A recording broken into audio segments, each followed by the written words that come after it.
اب یہ نوٹ کر لیجئے، ہدایت و ضلالت اس دنیا میں جو مختلف حالتیں انسان پر طاری ہوتی ہیں، یا نعمتوں کی بارش ہو رہی ہے، یا تنگی ہے، فقر ہے، احتیاج ہے، دنیاوی حیثیت ہے، وجاہت ہے، یا دنیا میں گمنامی ہے، کسنوی پرست کے بھیا کس تھی، کوئی آپ کا حال ہی نہیں پوچھ رہا کہ تم ہو کون، تمہارے منہ میں کتنے دانت ہیں، یا یہ کہ دنیا میں اقتدار کی کسی مسند پر انسان بیٹھا ہے، یا یہ کہ کوئی اس کے ہاتھ میں اختیار نہیں۔ یہ تمام جو حالات انسان پر طاری ہوتے ہیں، ان کے جواب میں جو طرز عمل فکری اعتبار سے اور عملاً انسان اختیار کرتا ہے، اس کے 4 درجے ہیں۔ پہلا درجہ ہے انتہائی گمراہی، ضل ضلالا بعیدا۔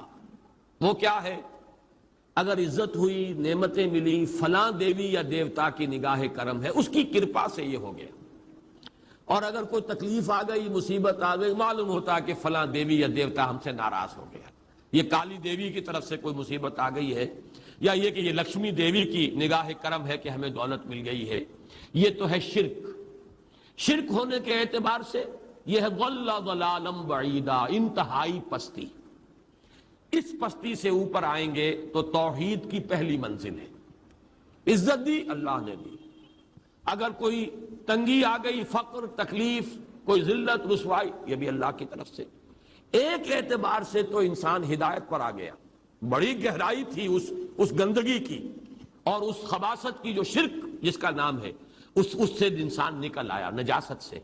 توحید تو ہے، لیکن ابھی اس میں اس کی گمراہی کا ایک ایلیمنٹ شامل ہے، اور یہ گمراہی سے جب تک آگے نہیں آئے گا، اوپر نہیں ابھرے گا، اس کا طرز عمل کیا ہوگا کہ ذرا کچھ مل گیا، عزت مل گئی، پھولے نہیں سما رہے، اب زمین پر قدم نہیں ٹک رہے، گردن اکڑ رہی، کہیں محرومی ہو گئی، کوئی تکلیف آ گئی، کوئی مشقت، فقر آ گیا، اب بجھ کر رہ گئے۔ ان دونوں کیفیات میں انسان کا پینڈولم جو ہے وہ ایکسٹریم کو جائے گا۔ یہ کب ہوگا؟ جبکہ انسان یہ سمجھتا ہے کہ اس دنیا میں جو دولت مل گئی یا عزت مل گئی تو یہ گویا کہ بڑی کوئی قابل فخر شے ہے، اور اگر یہاں پر کوئی تکلیف آ گئی، کوئی مصیبت آ گئی، فقر و فاقہ آ گیا تو یہ گویا کہ بہت ہی اہانت آمیز شے ہے۔ اگر یہ انسان سمجھے گا تو طرز عمل وہ نکلے گا نتیجے کے طور پر جو میں بیان کر چکا ہوں، یہ گمراہی ہے۔ اس گمراہی سے نکلیں گے تو آپ کس مقام پر آئے؟ دوسری منزل ہدایت کی کیا ہے؟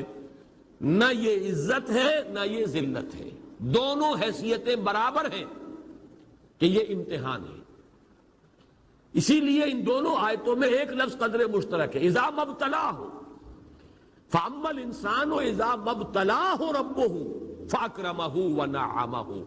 یہ بھی ایک ابتلا ہے، آزما رہا ہے اللہ، کبھی وہ دے کر آزماتا ہے، کبھی چھین کر آزماتا ہے، کبھی فقر و فاقہ سے آزماتا ہے، کبھی وہ کثرت دولت اور کثرت مال سے آزماتا ہے، کبھی وہ صحت دے کر آزماتا ہے کہ یہ قوت اور توانائی اور صحت جو میں نے دی ہے یہ اس میں کیا کرتا ہے، کبھی وہ مرض کے ذریعے سے آزماتا ہے کہ صبر کرتا ہے کہ نہیں کرتا۔ ہمارے لیے شکوہ اور شکایت تو اس کی زبان پر نہیں آ جاتی، نالا اور شیون تو نہیں آ جاتا، تکلیف جھیلتا ہے کہ نہیں جھیلتا، اس میں تحمل ہے کہ نہیں ہے، تو صبر کرتا ہے یا شکر کرتا ہے۔ یہ دونوں کیفیات در حقیقت اس اعتبار سے مساوی ہے، یہ بھی امتحان، یہ بھی امتحان۔ یہ حقیقت جب سامنے ہوگی، اب وہ پینڈولم جو ہے وہ بہت کم ہو جائے گا، یعنی انسان میں طبعی طور پر تو ایک اثر ہوتا ہے غیر اختیاری، کسی چیونٹی نے کاٹا آپ کے پاؤں پر، آپ اپنا پاؤں ہٹا لیں گے، اس میں کوئی ارادہ نہیں ہے، یہ ریفلیکس ایکشن ہے، غیر اختیاری فعل ہے۔ اس حد تک تو انسان ضرور متاثر ہوتا ہے، اس سے تو کوئی انسان جو ہے وہ بلندتر نہیں ہو سکتا۔ حضرت ابراہیم رضی اللہ تعالیٰ عنہ، حضور کے وہ نومولود فرزند، انتقال جب ہو رہا تھا آپ کی آنکھوں میں آنسو آ گئے۔ اب یہ ایک طبعی اثر ہے، ایک فعل ہے، انفعالی کیفیت ہے جو بالکل طبعی ہے، لیکن یہ نہیں کہ اس کی وجہ سے انسان کی زبان پر کوئی شکوہ آ جائے، کوئی شکایت آ جائے، یہ نہیں ہوگا، یہ ایمان کے منافی ہے۔ اسی طریقے سے اگر کوئی خوشی ہوئی ہے تو چہرے کے اوپر ایک نکھار آ جائے گا، تبسم آ جائے گا، اس سے زائد نہیں۔ اس حد تک تو یوں سمجھیے کہ انسان کا طبعی تقاضا ہے۔ اس سے زیادہ یہ پینڈولم اگر سوئنگ کر رہا ہے تو گویا کہ اس حقیقت سے انسان محجوب ہے کہ یہ بھی امتحان ہے، یہ بھی امتحان ہے، جو ہم سورہ حدید میں پڑھ چکے ہیں۔ ما اصاب من مصیبت فی الارض ولا فی انفسکم الا فی کتاب من قبل ان نبراها ان ذلک علی اللہ یسیر لکی لا تعصوا علی ما فاتکم ولا تفرحوا بما آتاکم۔ اللہ تمہیں کچھ دے تو اتراؤ مت، اللہ تم سے کچھ چھین لے تو اس کے اوپر افسوس مت کرو۔ یہ نتیجہ ایمان کا نکلنا چاہیے۔ اگر تمہیں ایمان ہے اللہ پر، اگر تمہیں یقین ہے کہ جو کچھ ہوا ہے اللہ کے اذن کے بغیر نہیں ہوا، اگر تمہیں یقین ہے کہ اللہ نے جو میرے لیے طے کیا ہے اس میں میرے لیے خیر ہی ہے، چاہے فی الحال فی الوقت فوری طور پر مجھے ناگوار محسوس ہو رہی ہے بات، لیکن یقیناً میرے لیے اس میں خیر ہے میرے رب کی طرف سے، کہ ہر ساقی ما ریخت عین الطاف۔ ہم تو شارٹ سائٹڈ ہیں، ہم دیکھ نہیں سکتے کسی شے کو، ہم اس کے ظاہر کو دیکھ کر گھبرا اٹھتے ہیں کہ یہ تو تکلیف آ گئی، کیا پتا اسی کے پردے میں اللہ کی رحمت آ رہی ہے۔ میں نے وہ رئیس امروہوی کے اشعار آپ کو کئی دفعہ سنائے ہیں۔ وہ وقت آیا کہ ہم کو قدرت ہماری سعی و عمل کا پھل دے، بتا رہی ہے یہ ظلمت شب کہ صبح نزدیک آ رہی ہے، ابھی ہے کچھ امتحان باقی فلاکتوں کے نشان باقی، قدم نہ پیچھے ہٹے کہ قسمت ابھی ہمیں آزما رہی ہے۔ رئیس اہل نظر سے کہہ دو کہ آزمائش سے جی نہ ہارے، جسے سمجھتے ہو آزمائش وہی تو بگڑی بنا رہی ہے۔ اسی آزمائش سے تو بگڑی بنے گی، اسی سے تو تمہارا خیر جو ہے اجاگر ہوگا، سامنے آئے گا، پتہ چلے گا who's who, what is what۔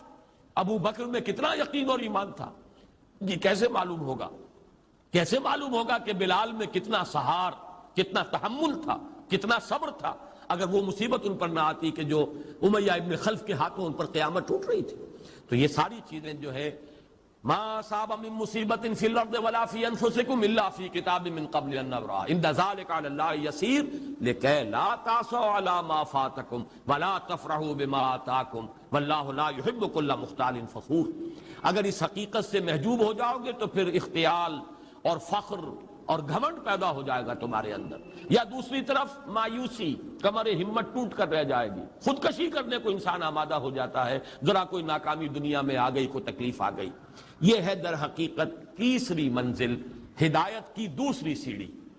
پہلا کیا تھا؟ نہایت ضل ضلالا بعیدا، کوئی خیر مل گیا تو کسی دیوی کی نگاہ کرم، کوئی تکلیف آ گئی تو کسی دیوتا کی ناراضگی، یہ تو ہے ضل ضلالا بعیدا۔ اس سے اوپر آئے، یہ پہلی سیڑھی ہدایت کی ہے۔ عزت ہے تو اللہ کی طرف سے، اور اگر کوئی ذلت ہے، تنگی ہے تو اللہ کی طرف سے، یہ ہدایت کا آغاز ہو گیا۔ یہ توحید کی بنیادی منزل ہے۔ اس سے اگلی منزل، یہاں کی ذلت ذلت نہیں، یہاں کی عزت عزت نہیں۔ ذالک یوم التغابن، ہار اور جیت کے فیصلے کا دن تو قیامت کا دن ہے۔ وہاں معلوم ہوگا جس کو اس روز عزت ملی وہ عزت والا ہے، جو اس روز ذلیل ہو گیا وہ ذلت والا ہے۔ یہ تو امتحان ہے، دار الامتحان ہے۔ خلق الموت والحیات لیبلوکم ایکم احسن عملا، یہ تو دار الامتحان ہے۔ امتحان ہونے کے ناطے دونوں برابر ہیں۔ اس سے اوپر ہے ایک چوتھی منزل، ہدایت کی تیسری منزل۔ وہ کیا ہے؟ عام طور پر انسان یہ سمجھتا ہے کہ یہ جو آزمائش ہے تنگی کی اور فقر و فاقہ کی، یہ سختر آزمائش ہے، اور نعمتوں کی بارش ہو تو یہ آسان آزمائش ہے۔ یہ بھی ابھی گمراہی کا ایک پرت جو ہے اس کی باقی ہے۔ ابھی ہدایت کا جو کامل جو ہوگا انکشاف، وہ کب ہوگا؟ جب انسان اس حقیقت کو جان لے کہ جہاں وسعت ہو، جہاں کثرت ہو، وہ زیادہ بڑا امتحان ہے، سخت امتحان ہے، بجائے اس کے کہ اگر قلت ہے، کمی ہے، یہ کم تر امتحان ہے، یہ کم بھاری امتحان ہے۔ کیوں؟ کہ اگر آپ کے پاس کثرت ہے، آپ کے اندر غفلت پیدا ہو جائے گی، کثرت کا لازمی نتیجہ غفلت ہے، اور اگر قلت ہے، بمشکل گزارا ہو رہا ہے، تو اللہ یاد رہے گا، راتوں کو گڑ گڑائیں گے۔ آسائش میں اللہ کو بھول جانا زیادہ ممکن ہے بلکہ متوقع ہے، اور تکلیف میں اللہ کا یاد آنا زیادہ متوقع ہے۔ اس میں انسان فریاد کرتا ہے، اللہ سے دعا کرتا ہے، تو کون سی چیز نتیجے کے اعتبار سے بہتر ہوئی؟ معلوم ہوا یہ امتحان جسے آپ ہلکا سمجھ رہے ہیں، یہ سختر ہے۔ اگر اصل کامیابی قیامت کی اور آخرت کی ہے تو یہ امتحان زیادہ سخت ہے بنسبت اس امتحان کی، اگرچہ اس امتحان کی بھی ایک آخری شکل ہے جس کے بارے میں حضور نے فرمایا کاد الفقر ان یکون کفرا۔ لیکن عام حالات میں یہ سمجھ لینا چاہیے کہ یہ بھی امتحان، یہ بھی امتحان۔ لیکن اگر تنگی ہے، اس کے لیے بھی حدیث بڑی پیاری ہے، حضور نے فرمایا ما قل و کفا خیر مما کثر و الہا، اگر کم ہو لیکن کفایت کر جائے، ضرورت پوری ہو گئی، پیٹ کو جتنا درکار تھا جسم اور جان کا رشتہ برقرار رکھنے کی اتنا مل گیا، نہیں کوئی کئی کورسز کے ڈنر کھائے ہیں، نہیں کوئی اس کے اندر جو ہے لذت ہے، لیکن یہ کہ بنیادی ضرورت پوری ہو گئی، کسی کے سامنے ہاتھ نہیں پھیلانا پڑا، کسی کے سامنے عزت نفس کو ہتھیلی پر رکھ کر پیش نہیں کرنا پڑا، ما قل و کفا، جو کم ہے لیکن کافی ہے، خیر وہ کہیں بہتر ہے اس سے، مما کثر والہا، جو ہو تو بہت لیکن اس سے غفلت طاری ہو جائے۔ الہاکم التکاثر، یہ تکاثر تو انسان کو غفلت کے اندر مبتلا کر دینے والی شے ہے۔ یہ ہے اصل میں کہ جس کے لیے تاریخی اعتبار سے نوٹ کر لیجئے واقعہ امام احمد ابن حنبل رحمہ اللہ، ان کی تاریخ کا، ان کی زندگی کا یہ واقعہ بہت ہی سبق آموز ہے۔ خلق قرآن کے مسئلے پر جب خلافت بنی عباس کے دوران ان پر تشدد ہو رہا تھا، مارا جا رہا تھا، جیل میں تعذیب، پرسیکیوشن، وہ مار ماری جا رہی تھی جس کے بارے میں آتا ہے کہ اگر ہاتھی کو بھی وہ مار ماری جاتی تو وہ بھی بلبلا اٹھتا۔ اس وقت کبھی ان کی آنکھوں میں آنسو نہیں آئے، ایک صبر اور ثبات اور استقلال کا پہاڑ کھڑا جھیل رہا۔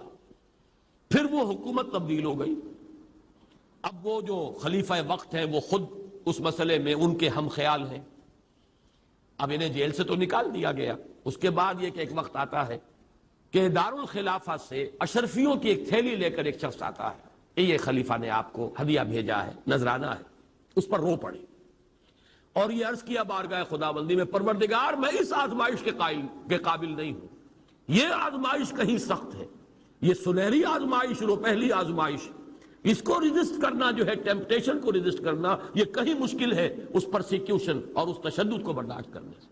تو یہ خاص طور پر یہ نمایاں نشان ذہن میں رکھیے۔ تو ان آیات میں کہ جو نہایت اہم ہے یہ دو آیتیں قرآن مجید کی، بظاہر سوال آتا ہے کہ اس میں حرج کی کون سی بات ہے؟ اللہ تعالیٰ معز ہے، اللہ تعالیٰ مذل ہے، تعز من تشاء و تذل من تشاء بیدک الخیر، یہ سورہ آل عمران میں آیت آئی کہ نہیں آئی؟